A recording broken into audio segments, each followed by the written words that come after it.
गर्मियां च मलमल तो वध के कुछ भी नहीं। ब्लश पिंक वाली वीडियो तुसी बहुत प्यार दिता, उसे चीज़ नूं देखते हुए 3 असी शेड अज होर तैयार करवाए ने। फील दा स्टफ बहुत ही सोहना मिंट ब्लू जिहा शेड है। ये बंदेज दियां बॉटमां आणियां है नाल।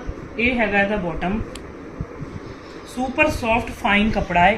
पहला शेड ये हैगा है, मैं वारी वारी तुहानूं दिखा दिंदे आ। ते यही नाल मलमल दे आने हैगे दुपट्टे, बॉटम ते शर्ट का कंट्रास्ट रहना नाल।